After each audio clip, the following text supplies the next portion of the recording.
सत्संगत्वे निस्संगत्वं निस्संगत्वे निर्मोहत्वं निर्मोहत्वे निश्चलतत्वं निश्चलतत्वे जीवन्मुक्तिः पुनरपि जननं पुनरपि मरणं पुनरपि जननी जठरे शयनम् इह संसारे बहुदुस्तारे कृपया पारे पाहि मुरारे। नास्ति भेद कथंचन, आत्मा से अन्य कुछ है ही नहीं। अब देखिए, और इसीलिए शंकराचार्य जी कहते हैं कि इस प्रकार से एवं ही श्रुति वाक्य शतैहि, एक या दो श्रुति नहीं है, वाक्य शतैहि, ऐसी सैकड़ों, ऐसी हजार श्रुति है। हजारों श्रुतियों द्वारा यही निरूपण किया गया है, सबाख्याभ्यंतरम अजम आत्म तत्व अद्वयम, एक अद्वितीय आत्म तत्व ही है जो अंदर बाहर सर्वत्र है। न ततः अन्यदस्ति निश्चितम एतत, और श्रुति माता के ये वाक्य से ये निश्चित होता है कि आत्मा से अन्य कुछ है ही नहीं। अब देखिए, आप ही एक सत्य आत्मा है, आपसे अन्य कुछ है ही नहीं। अब देखो, किसी की सत्ता सिद्ध नहीं होती है, और इसलिए शंकराचार्य जी कहते हैं कि ये मेरा या अन्य कोई का निश्चय नहीं है, श्रुति माता का निश्चय है कि एक अद्वितीय ब्रह्म मात्र है। अब देखो, अब जब एक अद्वितीय ब्रह्म मात्र है तो फिर द्वैत है ही नहीं। अब जब द्वैत ही नहीं है तो उनकी सत्यता की बात ही कहां पर है। आप समझो, पहले है ऐसा आप सिद्ध करो, फिर वो सत्य है या मिथ्या है वो निश्चय हम बाद में करेंगे। आप समझो ठीक से। देखो, इसलिए इसे अजातवाद कहते हैं। अजातवाद मानी जन्म ही नहीं हुआ है। जब जन्म है ही नहीं, दूसरा है ही नहीं, तद अन्य न अस्ति। आप समझो, तो शंकराचार्य जी कहते हैं इस प्रकार से श्रुति माता के वाक्यों के द्वारा ये एक अद्वितीय तत्व का निश्चय किया गया। वाक्य शतैहि निश्चितम एतत्। अब देखो, अब क्या करेंगे, युक्त्या च अधुना, अधुना मानी अब हम क्या करेंगे, अब हम युक्ति के द्वारा भी यही सिद्ध करेंगे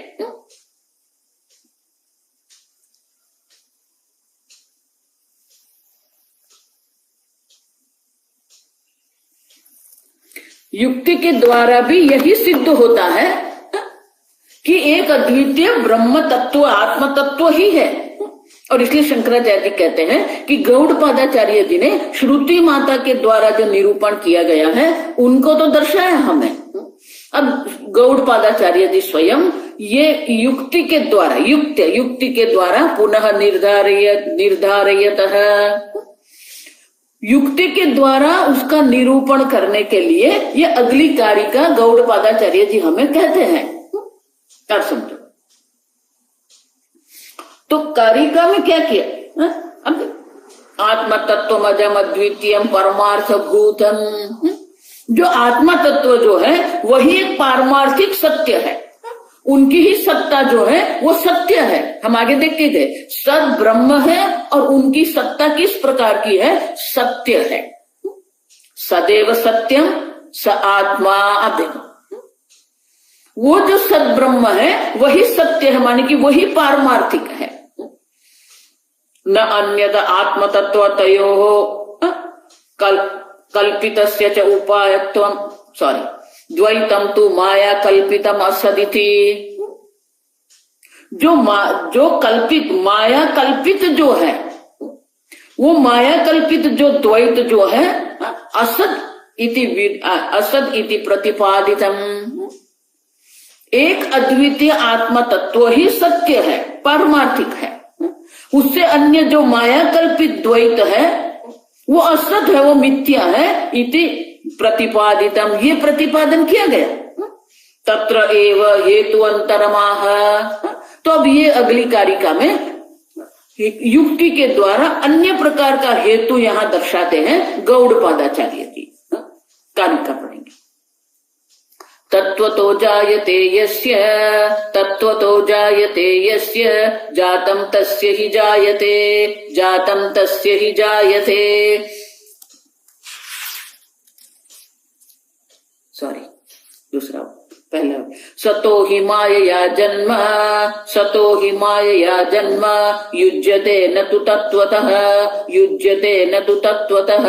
तत्त्वतो जायते यस्य, तत्त्वतो जायते यस्य, जातं तस्य न जायते, जातं तस्य हि जायते।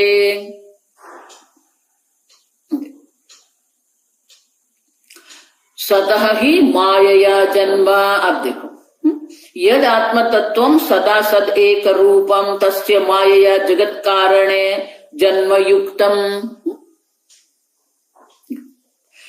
एक अद्वितीय आत्मतत्व ही है। अब समझो, तस्य मायया जगत आकारेण जन्म युक्तम। वो आत्मतत्व जो है उनको जगत आकार के रूप में उनका जन्म युक्तम। अब समझो, मिट्टी एक ही है, वो अनेक घड़े के रूप में उनका जन्म हुआ। अब देखिए, तो क्या मिट्टी में अनेकता आ गई? नहीं, अनेक घड़े के रूप में मिट्टी का जन्म होते हुए भी मिट्टी तो एक ही है। अब समझो, उसी प्रकार से सतही माया जन्म युज्यते। माया के द्वारा जगत आकार के रूप में ये आत्म तत्व का जन्म हम कहते हैं, लेकिन वो क्या है? माया। माया माने कि सही में नहीं हुआ है, और इसलिए कहते हैं न तु तत्वतः। अब देखो, माया से ही ये जगत आकार के रूप में ये आत्म तत्व का जन्म हुआ है, लेकिन सही में कोई जन्म नहीं है। अब देखो, माया निरूपार्थम असमर्थन पटीयस्यत्वात्। माया क्या है? पटीयसी। पटीयसी मानी अत्यंत कुशल है। क्या? अघटित घटना पटीयसी माया। जो कभी भी संभव नहीं हो सकता है उसे भी वो संभव बना के दिखाती है हमें। अब देखो, जिसका कभी निरूपण की कोई संभावना ही नहीं है, उसी को वो दर्शाती है हमें। अब समझो, माया यही है। इसलिए भगवान कहते हैं कि दैवी ही ऐसा गुणमयी मम माया। अर्जुन, ये मेरी माया जो है बिल्कुल अलौकिक माया है, वो जो संभव ही नहीं है। दुर्निरूपार्थ समर्थन, जिसका किसी भी प्रकार से हम निरूपण भी नहीं कर सकते हैं, जिसका हम कभी भी संभावना ही नहीं है, उसी को दिखाने का सामर्थ्य ये माया में है। आप समझो, पटीयस्त्वात् परमार्थतः तु एकम रूपम अनेक रूपतया उत्पत्तिम पारयति। देखो, जो किसी प्रकार से भी अनेक है ही नहीं, एक ही है, एक ही आत्म तत्व है। वही एक आत्म तत्व को माया या जगत आकार के रूप में अनेक रूप में अभिव्यक्त कर रही है। अब देखो, जो उत्पन्न संभव ही नहीं है, अब अनेक रूपता के रूप में जो उत्पत्ति संभव ही नहीं है, न उत्पत्तुम पारयति।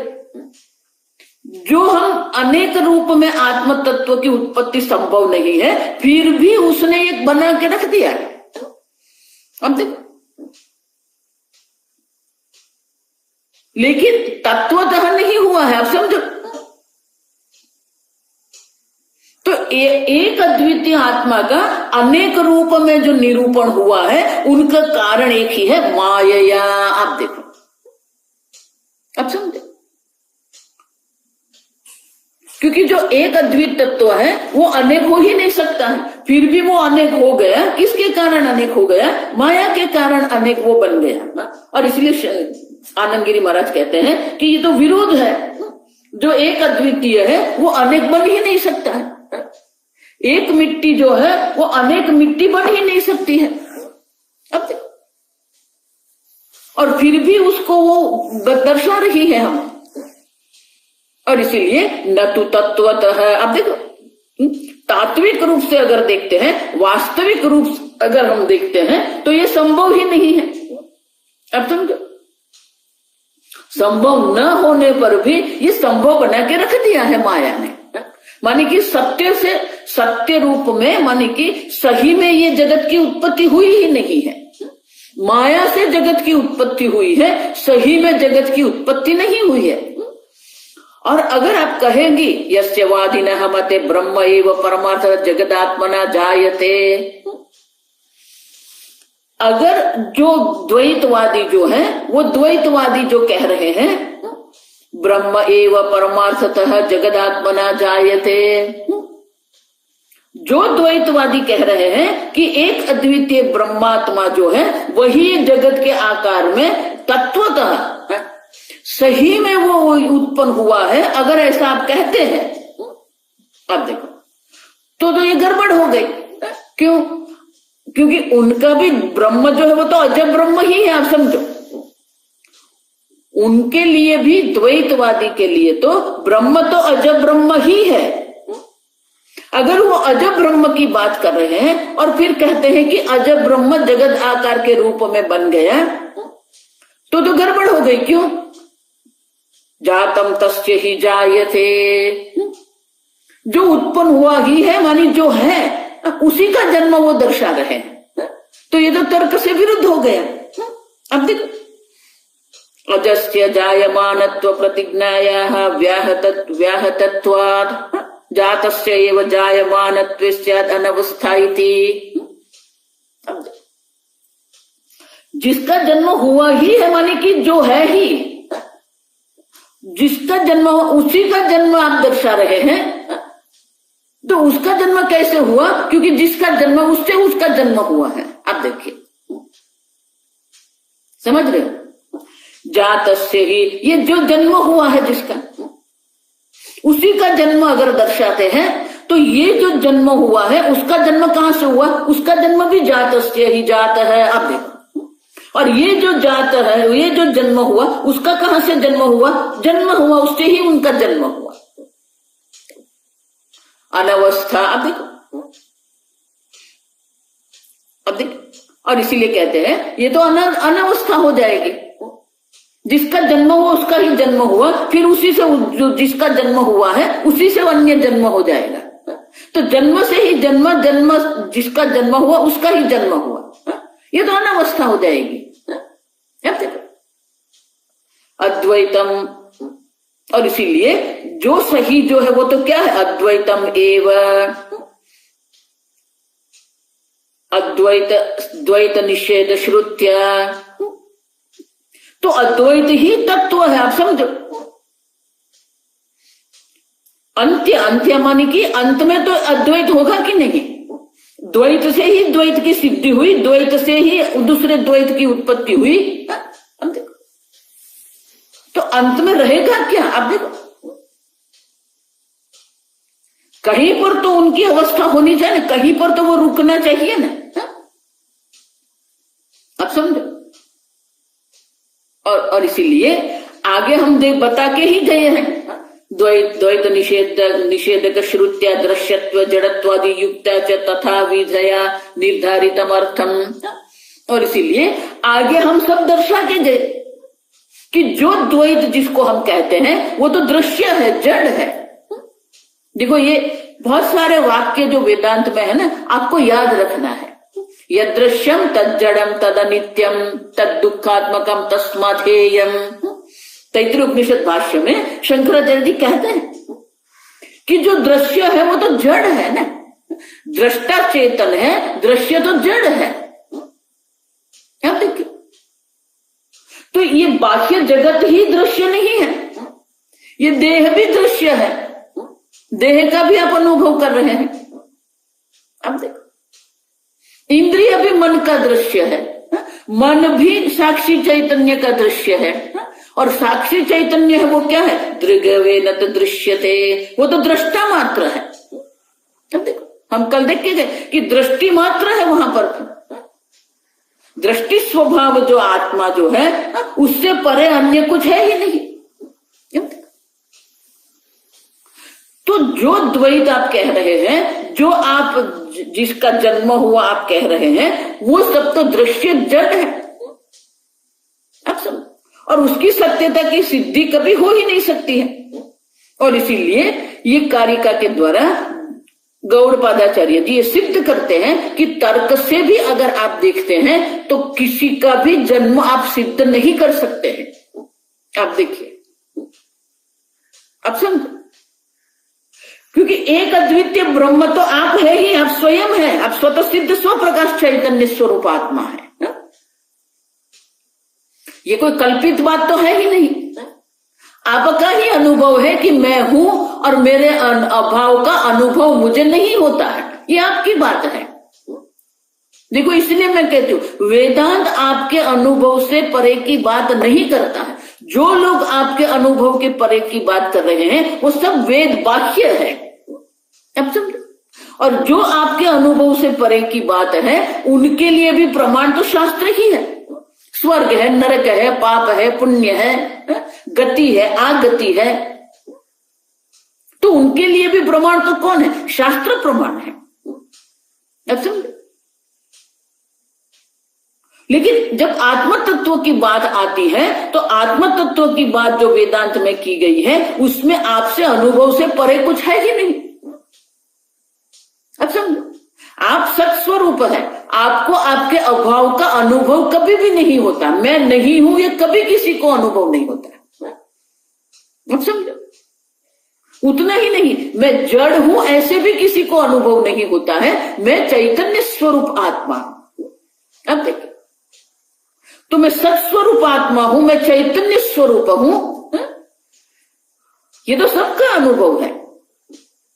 अब समझो, और ये जगत जो है वो दृश्य है, जड़ है, वो भी हमारा अनुभव है, वो अनित्य है। आत्मा के अभाव का अनुभव नहीं होता है, माने कि आत्मा नित्य है। आप समझो, और जब आपके अभाव का ही अनुभव नहीं है तो जन्म की बात ही कहां पर आएगी? जो है ही उसका जन्म की बात आप कैसे कर सकते हो? आप समझो, और इसीलिए तर्क से भी अगर हम देखते हैं तो जो है उसका जन्म कभी होता ही नहीं।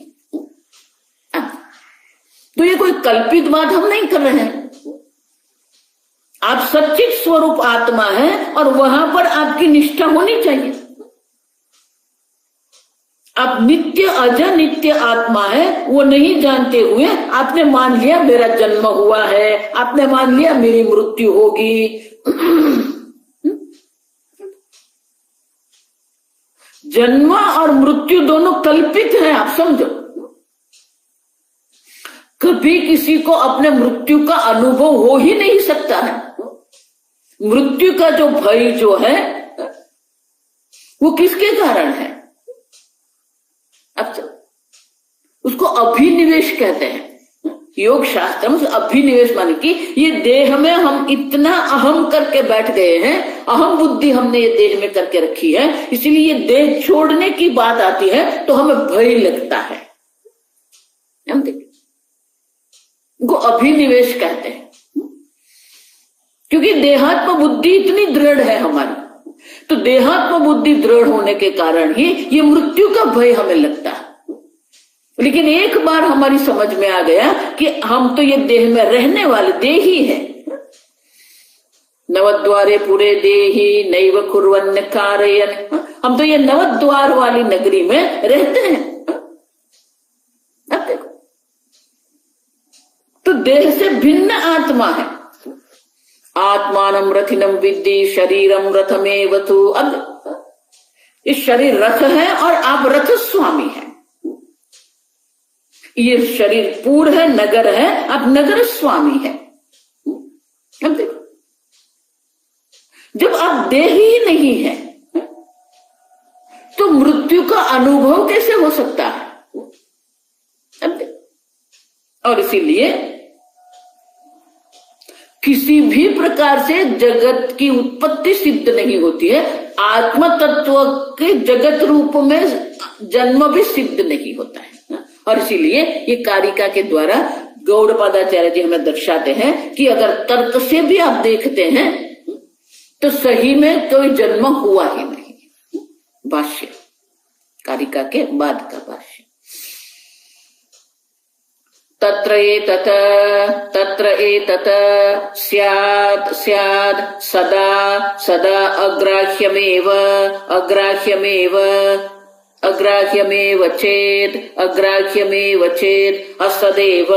असदेव आत्मतत्त्वमिति तन्न कार्यग्रहणात् यथा सतः मायाविनः मायया जन्म कार्यम् एवं जगतः जन्म कार्यं गृह्यमाणं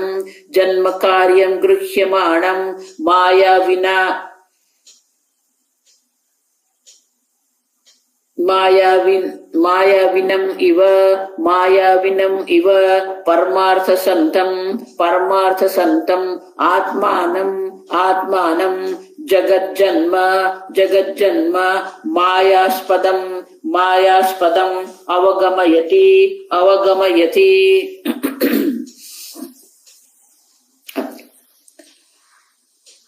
अगर आप कह रहे हैं कि एक अद्वितीय आत्मा ही है, उससे अन्य कुछ है ही नहीं, तो कहते हैं तत्र एतत् स्यात् सदा अग्राह्यमेव चेत् असदेव आत्मतत्त्वमिति। तो बोले आप जो आत्म तत्व की बात कर रहे हैं, सदा अग्राह्यम, किसी भी प्रमाण के द्वारा आप आत्म तत्व का ग्रहण नहीं कर सकते। अब जब आत्म तत्व किसी भी प्रमाण का विषय नहीं बन सकता है तो कह दो आत्मा है ही नहीं, असदैव इति। अब क्योंकि अन्य कोई प्रमाण से तो आत्म तत्व की सिद्धि होती नहीं है। अब जब आत्म तत्व कोई प्रमाण का विषय नहीं है तो आत्मा है ही नहीं, ऐसा मान लो ना। शंकराचार्य जी कैसे कहेंगे कि आत्मा नहीं है? अब कार्य ग्रहणात्, कार्य का ग्रहण हो रहा है, आप समझो। ये जगत है वो हमें सत के रूप में दिखती है, असत के रूप में जगत नहीं दिखता है। देखो इसीलिए गीता के दूसरे अध्याय में सतः अभावः न विद्यते। अब देखो ये जगत जिसको हम कार्य कहते हैं, वो कार्य हम ग्रहण कर रहे हैं, किसके कारण हम ग्रहण कर रहे हैं? तो शंकराचार्य जी क्या कहते हैं? द्वे बुद्धि सर्वत्र। जब हम कहते हैं कि मैं पुस्तक जानता हूं, ये पुस्तक है, तो हम सोचते हैं कि एक बुद्धि है, ये पुस्तक बुद्धि है। शंकराचार्य जी कहते हैं वहां दो प्रकार की बुद्धि है। अब देखिए, समझो ठीक से। तो पुस्तक है जब हम कहते हैं, घड़ा है जब हम कहते हैं। अब तो वो जो है पना जो उसका है ना, वो है पना किसका है? जगत हमें अस्तित्व के रूप में दिख रहा है, अभाव के रूप में तो जगत हमें नहीं दिखता है। तो जब हम कहते हैं घट अस्ति, पट अस्ति, हस्ति अस्ति, शंकराचार्य दृष्टांत देते, घड़ा है, पट है, कपड़ा माने वस्त्र, पट माने वस्त्र। तो घड़ा है, वस्त्र है, हाथी है, तो उसमें दो बुद्धि है, एक घट बुद्धि है और दूसरी घड़ा है। जब हम कहते हैं तो अस्थि बुद्धि भी है वहां पर। घट अस्थि जब हम कहते हैं तो वहां घट बुद्धि भी है और अस्थि बुद्धि भी है। पट अस्थि जब हम कहते हैं तो पट बुद्धि भी है और अस्थि बुद्धि भी है। हाथी है जब हम कहते हैं तो हस्ति बुद्धि भी है और अस्थि बुद्धि भी है। अब देखिए, अब उसमें से जो अस्थि बुद्धि जो है न व्यभिचरति,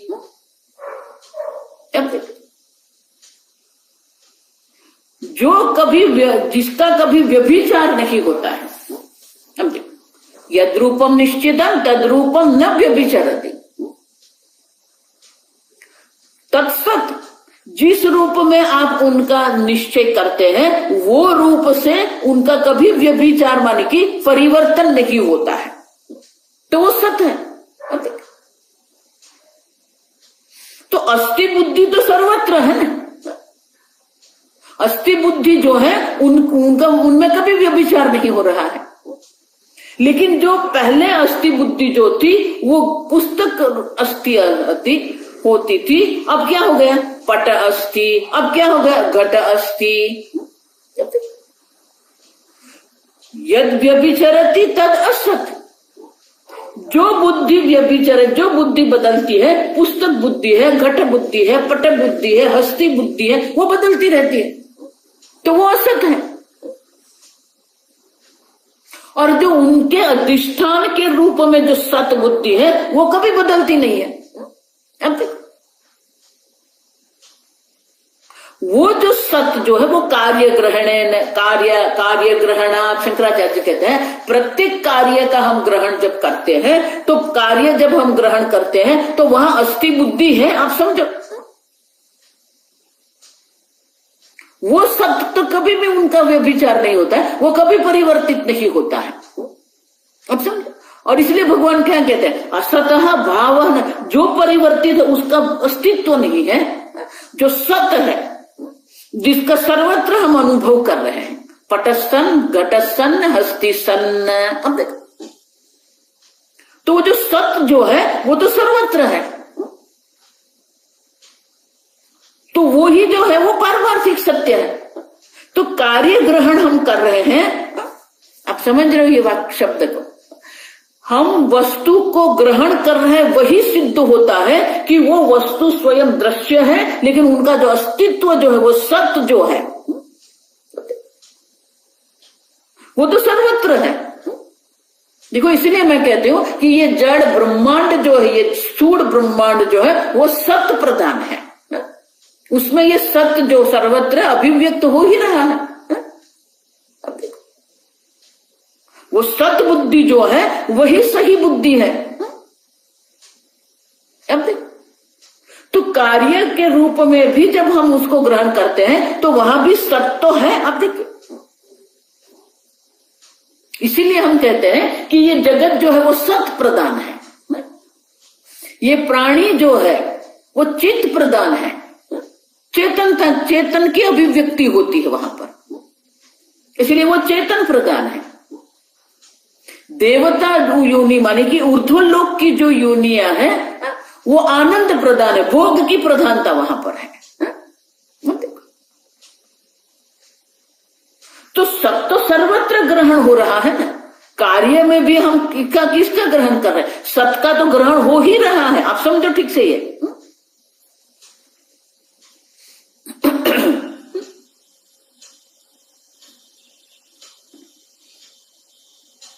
तो ये सबका जो हम ग्रहण, यन्न कदाचिदपि गृह्यते तद अत्यंत असदेव शश विषाणाद इव, जिसका कभी ग्रहण ही नहीं होता है उसे हम असत कहते हैं। जिस प्रकार से शश श्रृंग, तो ये जगत हमें असत के रूप में ग्रहण नहीं हो रहा, सत के रूप में ग्रहण हो रहा है। अब देखो, असत इव वेष्टव्यम इष्टव्यम प्रमाण भावे प्रमेय सिद्धे है इत्यर्थः। जो असत है, जो शश श्रृंग है, उनके लिए कोई प्रमाण है ही नहीं, प्रमेय की भी असिद्धि होती है। लेकिन कार्यलिंग का अनुमान वशात आत्मतत्वस्य कारणत्वेन सत्व निर्णयात, ये सर्व कार्य जगत जिसको हम कहते हैं, वो कार्य जगत जो है वो कार्य जगत हमारी लिंग है, जिसके कारण हम सत ब्रह्म सत आत्म तत्व को जान सकते हैं। क्योंकि कार्य ग्रहणात् मानी कार्य ग्रहण करते हैं हम, आप समझो। जो कार्य का ग्रहण हो रहा है, वो ग्रहण हो रहा है, वही सिद्ध करता है कि वो सत्य है वहां पर। लेकिन जो पुस्तक है या घट है, पट है, जो नाम रूप जो है वो बदलते रहते हैं। नाम रूप में परिवर्तन होता रहता है, जो सद ब्रह्म जो उनका अधिष्ठान है उसमें कोई परिवर्तन नहीं है, आप समझे। और इसीलिए आप ऐसा नहीं कह सकते कि नहीं ग्रहण हो रहा है, अग्राह्य होने के कारण वो नहीं है। नहीं, कार्य ग्रहण है, आप समझो। कार्य को हम ग्रहण कर रहे हैं, हम देख रहे हैं, अनुभव कर रहे हैं, वही सिद्ध करता है कि सद्ब्रह्म है। आप देखो, अगर सद्ब्रह्म वहां नहीं होता तो हम उसको ग्रहण ही नहीं कर सकते, आप समझो। और इसीलिए कार्य ग्रहण कर रहे हैं, वही सिद्ध करता है कि उनका अधिष्ठान सद्ब्रह्म है, आत्म तत्व है, आप देखो। और इसीलिए बिल्कुल आत्म तत्व है ही नहीं, असत है, अभाव है, ऐसा आप निर्णय नहीं कर सकते हैं, क्योंकि कार्य का ग्रहण हम कर रहे हैं। तो जिसका हम ग्रहण करते हैं, जिसका हम अनुभव करते हैं, उनका किसी प्रकार से भी अस्तित्व है, लेकिन उनका अपना अस्तित्व नहीं है। घड़ा जब हम कहते हैं तो घड़े के अनुभव के लिए वहां मिट्टी है, आप देखो।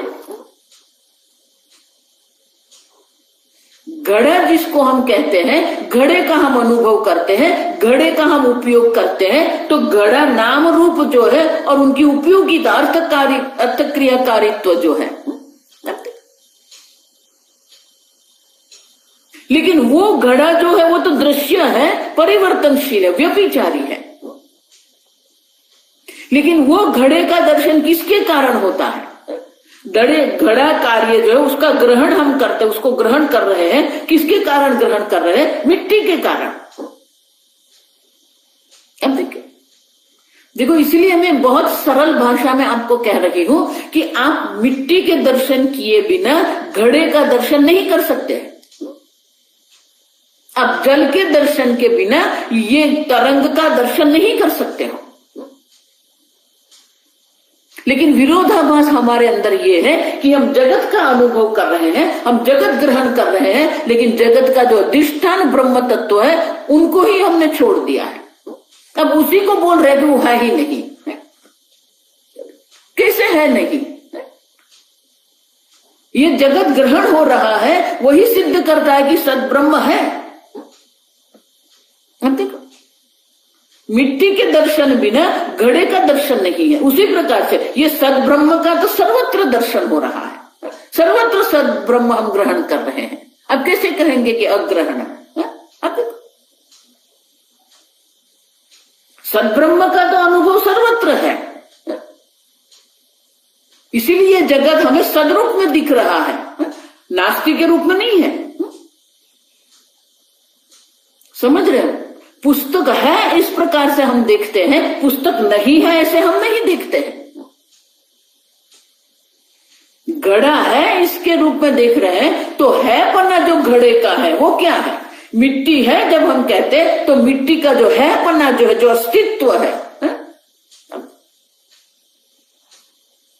वो तो सद्ब्रह्म है ना।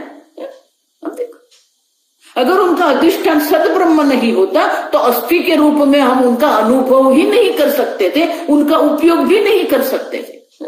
अब देखो, और इसलिए शंकराचार्य जी कहते हैं, अगर आप कहते हैं कि आपका ब्रह्म अग्राह्य है और इसलिए वो अग्रहण हो ही नहीं रहा है, तो बोल दो वो है ही नहीं। नहीं है, कार्य ग्रहणात्। आप देखो, तो कार्य का हम ग्रहण कर सकते हैं, तो हम कहेंगे कि उनका अधिष्ठान सद्ब्रह्म है।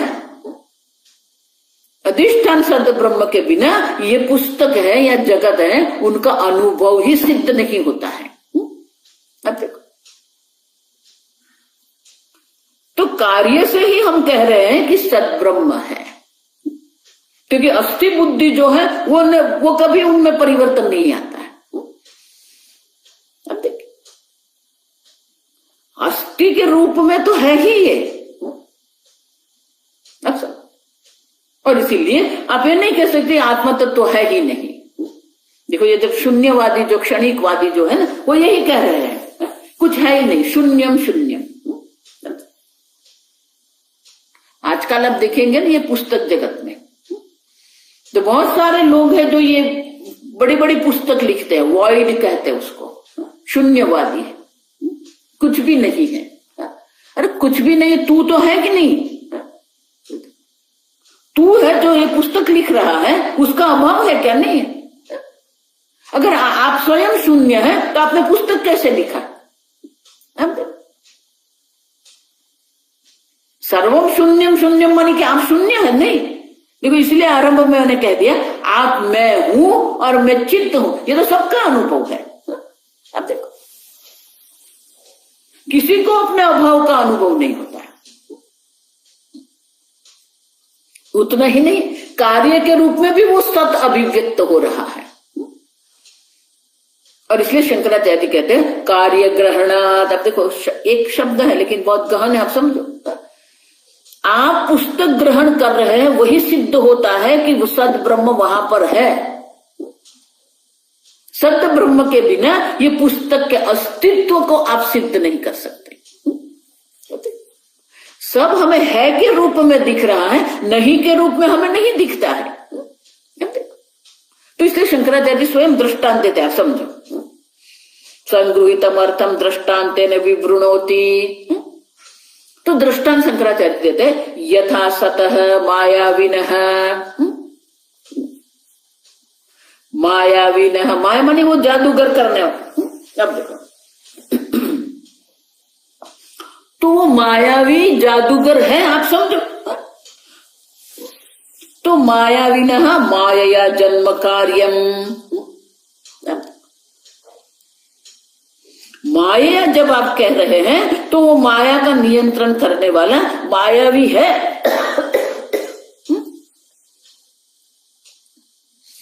मायाविनः मायया जन्म कार्यम। अब देखो, तो जो मायावी है वो तो सत है ना, वो तो है। और वो मायावी जो है उसी का मायया जन्म कार्यम, उसी का माया से जन्म हुआ है। वही आत्म तत्व जो है वो ये जगत के रूप में अभिव्यक्त हो रहा है। लेकिन कैसे? मायया सतः ही मायया जन्म युज्यते। अब देखो, एक अद्वितीय सत जो है, सतः मानी मायाविनः, सतः मायाविनः, जो सत ब्रह्म जो है, जो मायावी है, जो माया को अपने नियंत्रण में रखता है, वो मायावी का सतः मायाविनः मायया जन्म कार्यम।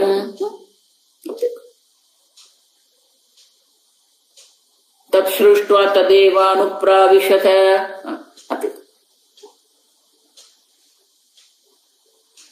सो कामयत बहुश्याम प्रजा येति। अब देखो, सो कामयत, उन्होंने इच्छा की।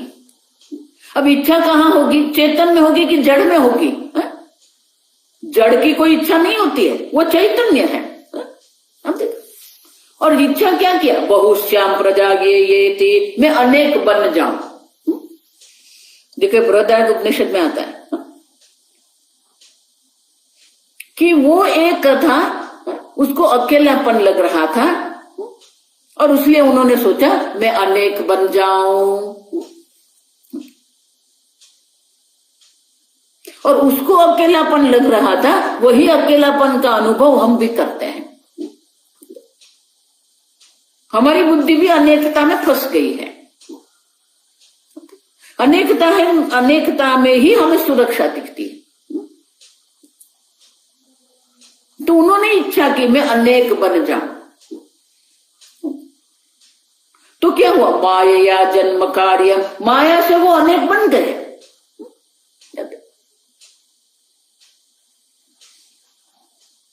देखो, ये पुराण जो है ना, आजकल जो ये कथाकार कर रहे हैं ना, ठीक है, उन लोगों के लिए वही ठीक है, आप समझो। लेकिन पुराण भी क्या है? शंकराचार्य जी को हम क्या कहते हैं? श्रुति स्मृति पुराणानाम आलयम करुणालयम।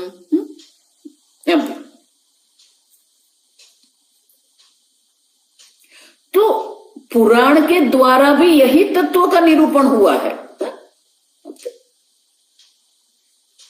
तो भागवत के दूसरे स्कंद को सर्ग स्कंद कहते हैं। सर्ग मान की ये जगत की उत्पत्ति कैसे हुई उनका निरूपण है।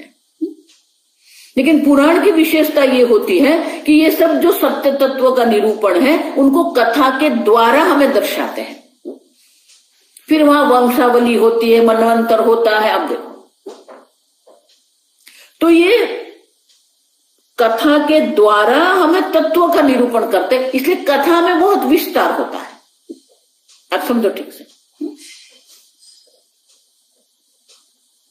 तो दूसरे स्कंद में 3 प्रकार से विराट की उत्पत्ति दर्शाई है, बहुत सुंदर है, कभी पढ़ना ही है। मूल भागवत आप पढ़ो, गीता प्रेस का अनुवाद मिल रहा है, हिंदी अनुवाद।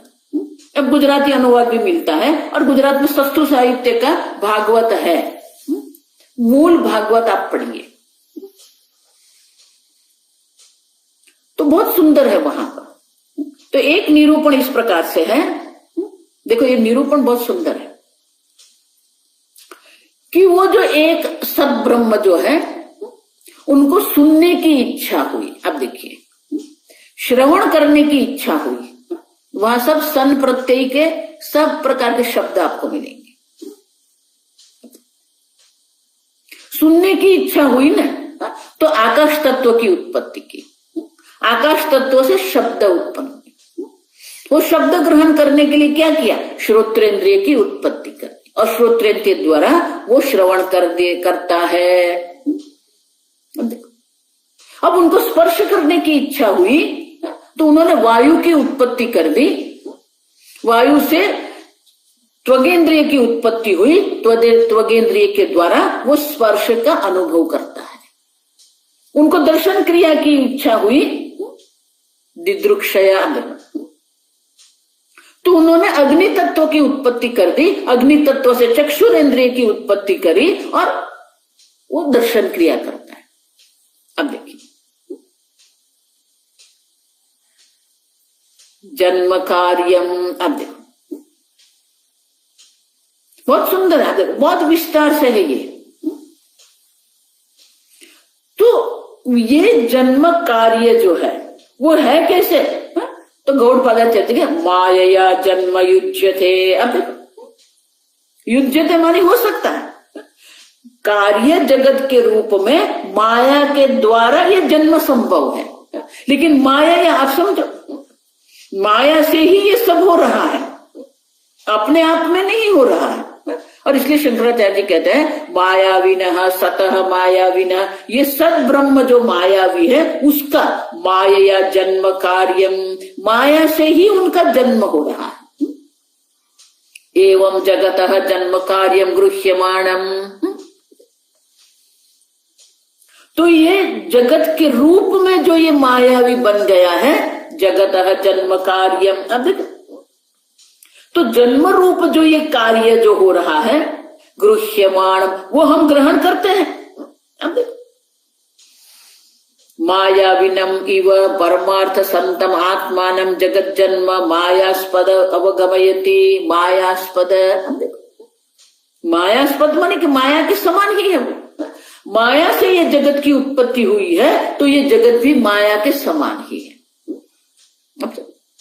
माया ये मायावी पर आधार रखती है, माने कि माया की अपनी कोई सत्यता नहीं है।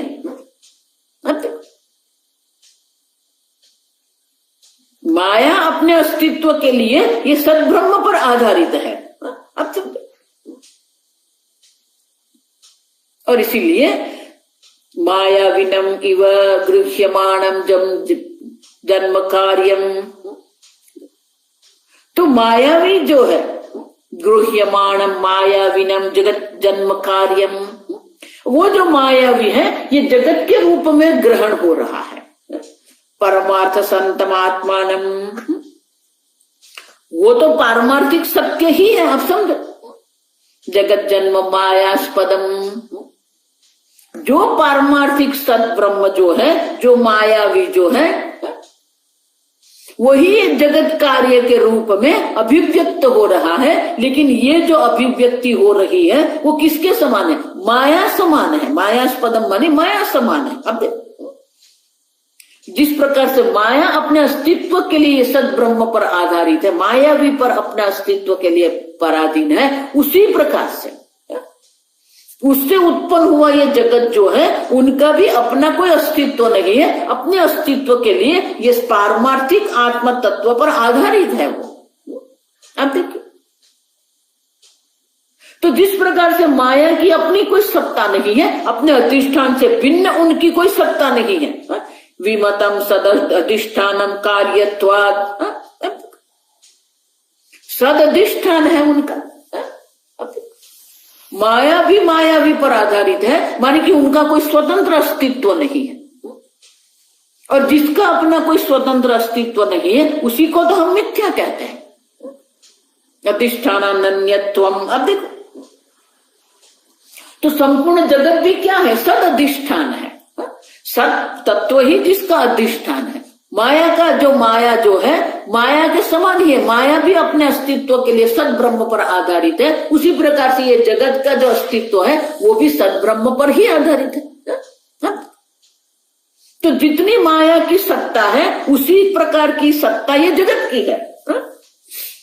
अब समझो, माया अगर मिथ्या है तो ये जगत भी मिथ्या है। अब समझो,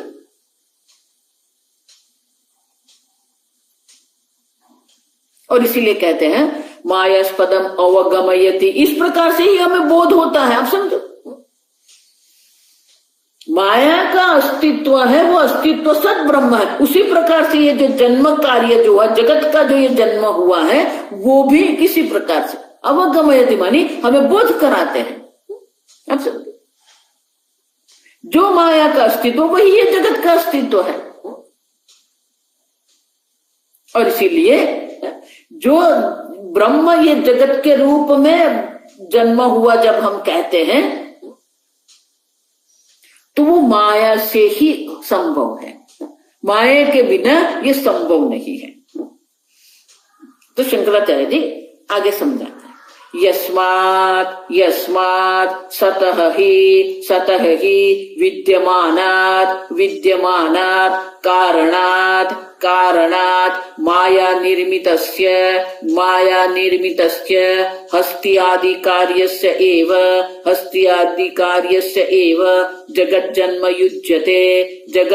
युज्यते न असतः कारणात्।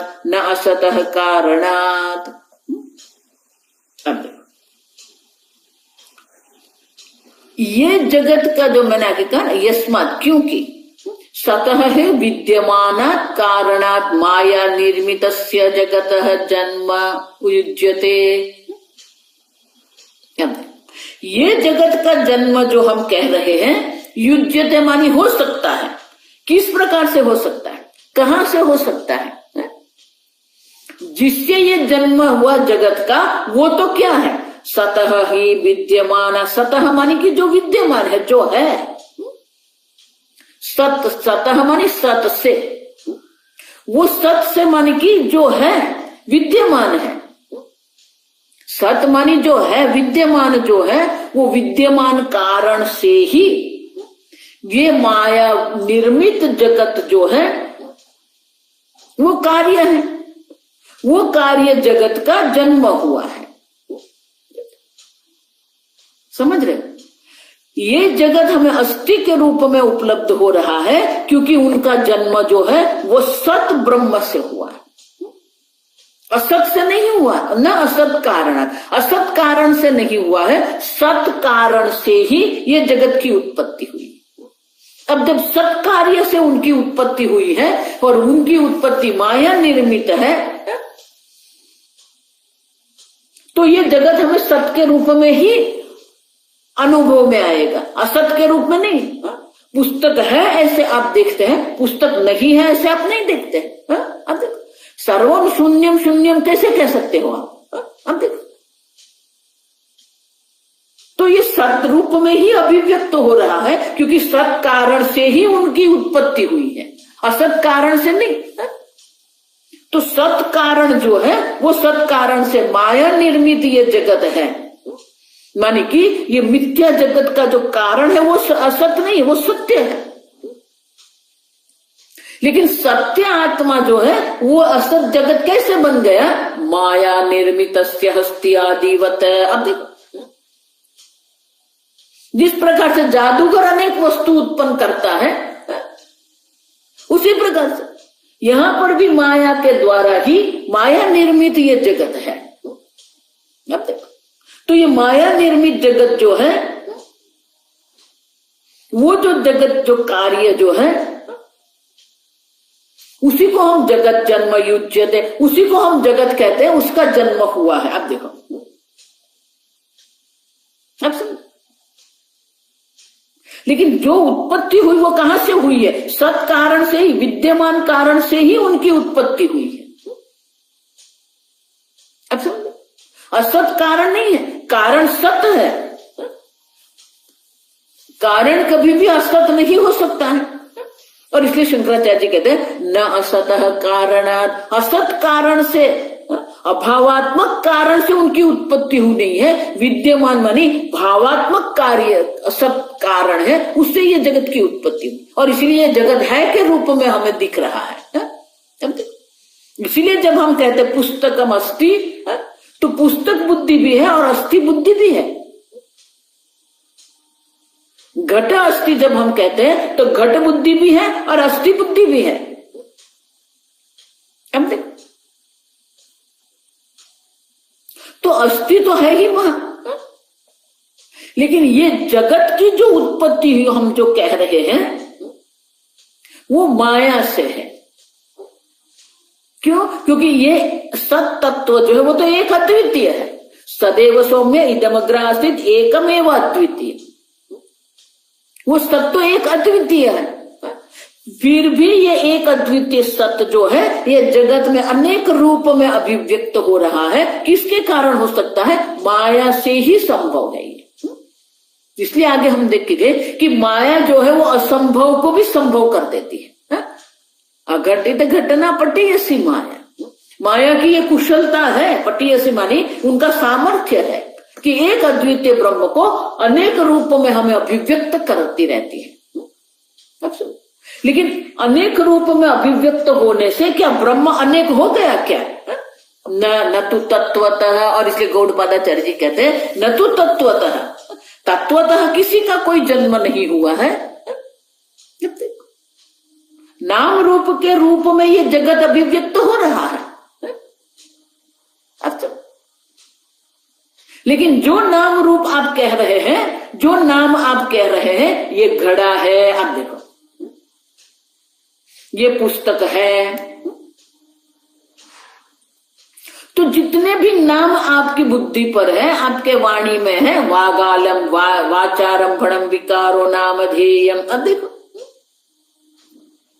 तो ये जितने नाम जो आप बना के रख दिया है वो नाम आपकी वाणी पर वो नाम है। लेकिन बाहर अगर आप विश्लेषण करेंगे, आप चिंतन करेंगे, तो आपको वो नहीं मिलेगा। आप समझ, घट आप कह रहे हैं, लेकिन अगर विश्लेषण करेंगे वो तो मिट्टी ही है। पुस्तक आप कह रहे हैं वो तो एक संघात है। तो पुस्तक शब्द आपकी वाणी में है, लेकिन बाहर अगर आप ढूंढने जाएंगे, बाहर आप खोज करेंगे, तो आपको पुस्तक नहीं मिलेगा। पुस्तक जो है वो अनेक अंग उपांग की विशेष प्रकार की रचना है, संघात है। और संपूर्ण जगत आप जिसको देख रहे हैं वो भी एक संघात है। गाड़ी कहो, लैपटॉप कहो, मोबाइल कहो, पुस्तक कहो, पुष्प कहो, सूर्य मंडल कहो, वो सब क्या है? अनेक अंग उपांग की बुद्धि पूर्वक की सप्रयोजन जो एक विशेष रचना है उसे हम सूर्य मंडल कहते हैं। उसी प्रकार से ये शरीर है। तो शरीर जिसको आप कह रहे हैं माया या निर्मित, माया हमें ये शरीर दिखा रही है, सही में कोई शरीर नाम की वस्तु है ही नहीं। जिस प्रकार से जादूगर हमें हाथी दिखाता है लेकिन सही में वहां हाथी होता ही नहीं है, वो हमें दिखाता है। उसी प्रकार से माया से ये सद कारण जो है वो अनेक जगत के रूप में, अनेक नाम रूप में अभिव्यक्त हो रहा है। सही में वहां कुछ है ही नहीं। आप समझ, देखो इसलिए मैं कहती हूं पूरा वेदांत यही है या दिखता है, बस यही है। सूर्योदय होता है या सूर्योदय दिखता है। उसी प्रकार से आकाश नील रंग का है या नील रंग दिखता है। उसी प्रकार से ये जगत है या जगत दिखता है। अब देखो हम जगत को है मानकर सुखी दुखी हो रहे हैं। अच्छा, जगत के रूप में ये सद ब्रह्म, ये सत कारण जो ब्रह्म जो है वो अभिव्यक्त जगत के रूप में हो रहा है, लेकिन सही में वो जगत बन गया नहीं। न तो तत्वतः उनका किसी प्रकार से वो जगत बना नहीं है, वो तो सद ब्रह्म ही है। पहले भी वो सद ब्रह्म था, अभी भी वही सद ब्रह्म। पहले मिट्टी थी, अभी भी वो मिट्टी ही है। मृत्यु के तेव सत्य, मृत्यु का ही सत्य है। समझो, उसी प्रकार से सदैव सत्य, वो सद ब्रह्म है, वही सत्य है। जगत के रूप में अभिव्यक्त होते हुए भी सत कारण में कोई परिवर्तन नहीं आया है, अभी भी वो सद ही है। जगत के नाश होने के बाद भी वो सत ही रहेगा।